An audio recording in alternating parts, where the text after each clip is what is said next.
welcome to the Rob Burgess Show. I'm, of course, your host, Rob Burgess. On this, our 215th episode, our guest is me. My first solo episode of this podcast was episode 41, the second was episode 62, the third was episode 84, the fourth was episode 117, the fifth was episode 131, the sixth was episode 135, the seventh was episode 182, the eighth was episode 189, the ninth was episode 194, the 10th was episode 200, and the 11th was episode 205. And on episode 100, I was joined by my wife and regular guest, Ash Burgess, who interviewed me. I am a 19-time award-winning journalist whose work has appeared in print, radio, online, and television. I am currently editor of the Wabash Plain Dealer. Most recently, I was news editor of NUVO, managing editor of the Indiana Lawyer, and city editor, opinion page editor, and editorial board member of the Kokomo Tribune. I was also a reporter at WFHB, the Times-Mail, the Reporter Times, Ukiah Daily Journal, and Ukiah Valley Television. Oh yeah, and I'm also the proprietor of the podcast, The Rob Burgess Show. And, as I mentioned in the episode, sign up for my newsletter at tinyletter.com/The Rob Burgess Show. All one word. That's tinyletter.com/THEROBBURGESSSHOW. And now on to the show. Hello and welcome to the Rob Burgess Show. It's me, Rob Burgess, your host and your guest for today. As you know, I don't usually do these solo, but I usually have a guest. But this time I just wanted to give you some updates about some things going on with me, and thank you for tuning in. I appreciate it. I just wanted to mention that today is April 28th. Yesterday was April 27th, which means that was our daughter Lilac's second birthday. Happy birthday, Lilac. If you haven't heard it already, I highly recommend going back and listening to episode 165. On that episode, regular guest and my lovely wife, Ash Burgess, discussed her Lilac's unexpected arrival and how we delivered her at home surprisingly. So that was a really fun episode to go back and listen to, so I suggest you do so if you haven't heard it already. So as I mentioned, today is the 28th of April, 29th of April is tomorrow, of course, and that is my birthday. Happy birthday to me. I'll be 39, and I'm very thankful to have a birthday and to be alive, so hooray for that. I just wanted to mention that if you didn't get me a gift, which it's okay if you didn't, I understand, but if you want to get me a gift, that kind of leads into the next thing I wanted to discuss, which is the fact that I am starting a newsletter. I've had this for a while, but I haven't really done anything with it. But Elon Musk taking over Twitter had spurred me on, because I really don't like relying on the social media platforms to connect with my listeners. So I'm trying to get that going. I posted a link up on the Twitter there. And on Facebook, and I just have been encouraging people to subscribe. So I'll be sending out my first newsletter to go with this episode. So if you haven't done that yet, I highly suggest you go do that. That would mean a lot. I'd really appreciate it. The address is tinyletter.com/The Rob Burgess Show. All one word. So it's tinyletter.com/THEROBBURGESSSHOW. And all you have to do is put in your email, hit subscribe, and then I think you might have to go into your email and just confirm that you did subscribe for it. But other than that, that's all you have to do. I promise I'll only email you once a week or so, basically whenever there's a new episode out. And I'll put some work into it, and I'll make it fun. So I'm excited about that. I've been doing a newsletter for my work as well, so I'm kind of used to it, so I kind of wanted to get this going for the podcast as well. So anyway, one more time, tinyletter.com/The Rob Burgess Show. Sign up, sign all your friends up, sign your enemies up too, I don't care. I'll send them some mail if I got to. So back to Elon Musk, I don't want to quit Twitter necessarily. It may not even happen. I'm hearing that this deal might fall through. But I just have to say, if there's a charge for Twitter, if I have to pay like some money, or they let Trump back on or something like that, I'm gone. I can't do it.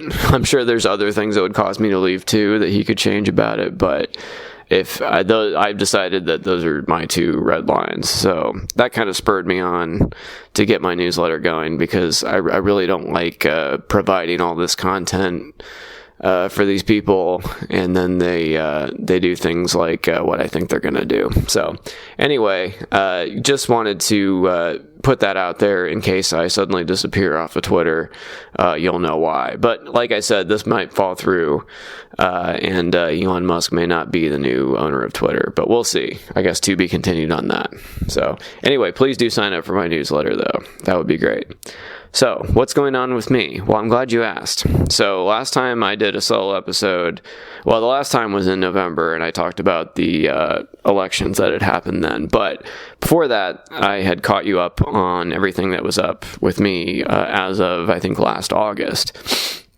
So since then, I kind of wanted to go over some things that are going on with me personally. In November, I had the chance to attend a pretty special opening at the Indianapolis Public Library. So to back up a little bit, in 1994, the original hardback version of the Encyclopedia of Indianapolis, developed by the Polis Center at IUPUI, was published. And then in 2019, I was honored to be asked to write the entry for NUVO, where I used to be the news editor, for the updated online version. So on November 18th of last year, at the Indianapolis Public Library, I attended the launch party of the Digital Encyclopedia of Indianapolis. And if you want to check out the finished product, it's pretty cool. It's indyencyclopedia.org. So INDYENCYCLOPEDIA.org. And so I wrote the entry for NUVO, NUVO, but if you want to check anything else out there, it's a pretty cool website. So the other thing I wanted to mention was the fact that starting in March 2020 and lasting through January of this year, because that's the last time it's happened, I had the opportunity to participate virtually in dozens and dozens of televised press conferences with Indiana Governor Eric Holcomb and other state officials. They were mostly centered around the COVID-19 pandemic, but we also discussed other issues. I also had the chance to conduct 2 end-of-year interviews with Governor Holcomb in 2020, and that one was virtually, and then in 2021, which was in person, which was a great honor. So I have a list on my website, and you can also see the thing I was discussing about the Digital Encyclopedia of Indianapolis on my website, thisburgess.com, and everything I mentioned from here on out is going to be on that website. But this list I have is not a complete list of press conferences, just because there were so many, and I'm sure I left a couple out. But these are the ones which I have a record of me having an opportunity to ask a question at. There are officials who were present and answered questions during these press conferences who were not listed in the official descriptions that I list, but they were in there. So anyway, if you're at all interested in that, I have stories that I wrote to go with a lot of these press conferences. I had a chance to ask some questions about stories I was writing, and I did include a lot of the links there. So if you want to check those out, that's been on my website for a little bit, and it's a pretty extensive list, so I put a lot of work into it. So, all right. And so the next thing I wanted to mention was last Friday, actually, April 22nd, at the 502 East Event Center in Carmel, Indiana, the Indiana Professional Chapter of the Society of Professional Journalists announced the winners of their 2021 Best in Indiana Journalism Contest. I won 2 awards during that contest. I was very honored to do so. I won 3rd place for Best Personality Profile for publications with circulation below 30,000. I also won another award, as I mentioned, that was 2nd place for Best Education Reporting. The entry that I won for in the personality profile category was a story I wrote about a bartender in Wabash County, Indiana, named Tiezo Fox. We had a contest, Best of Wabash County contest this last year, as many newspapers do, kind of a best of the area where people nominate and vote on local businesses and personalities. Anyway, this guy was nominated to be the best bartender. Between the time he was nominated and the time the voting ended, he had actually died in a single vehicle car accident.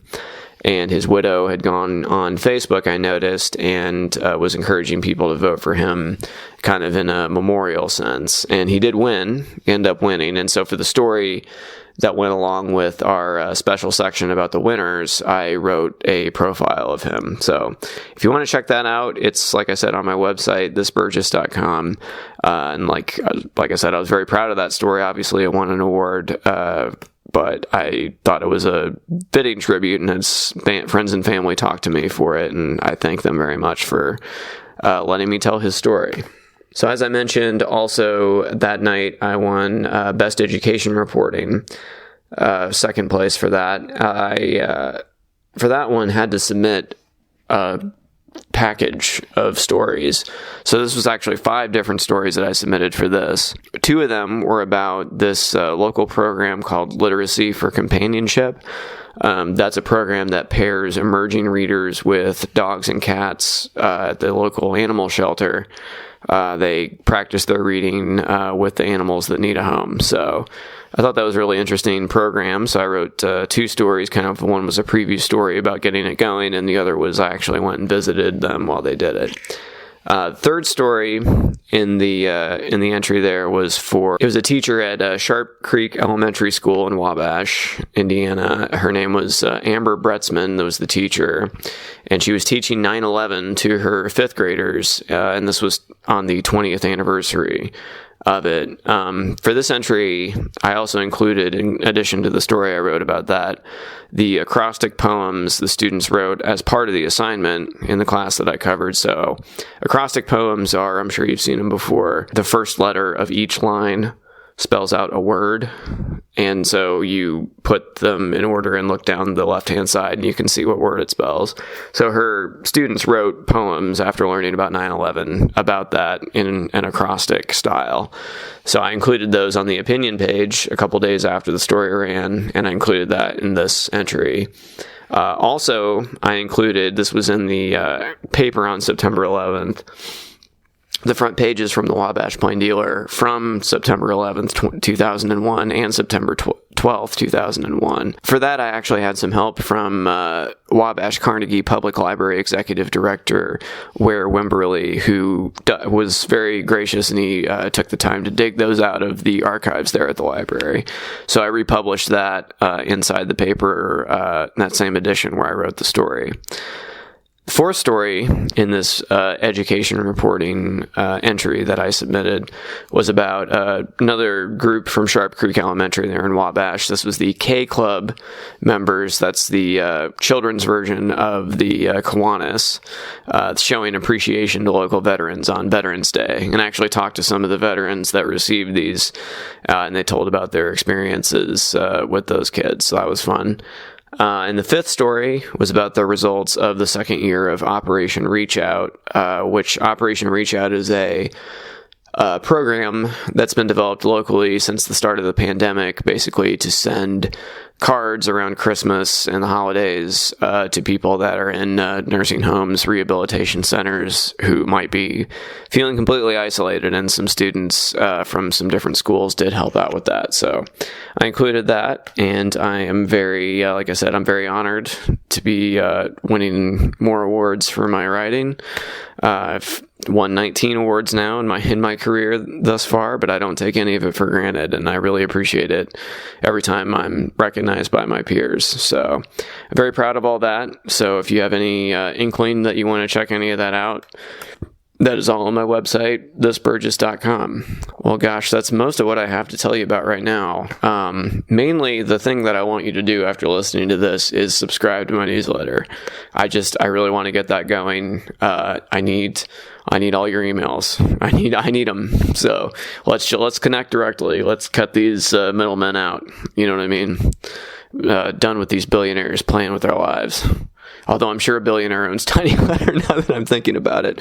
But not that I know about. And it's definitely not Elon Musk or Mark Zuckerberg. Anyway, that's all I have for you today. Thanks for listening, as always. I hope to be back next time with a guest, unless I get another bout of inspiration and want to just do another solo episode. But usually I space these out pretty well. So thank you for listening. As always, sign up for my newsletter, and I really appreciate it. Thanks a lot. Have a good day. Bye-bye.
Join the Rob Burgess Show mailing list. Go to tinyletter.com/The Rob Burgess Show and type in your email address.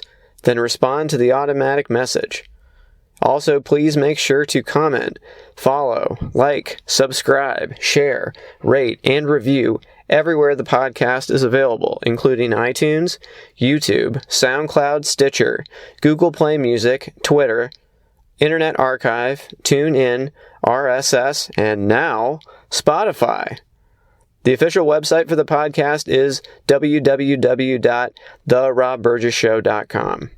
You can find out more about me by visiting my website, www.thisburgess.com. If you have something to say, record a voice memo on your smartphone and send it to therobburgessshow@gmail.com. Include voice memo in the subject line of the email. Also, if you want to call or text the show for any reason, the number is 317-674-3547. Until next time.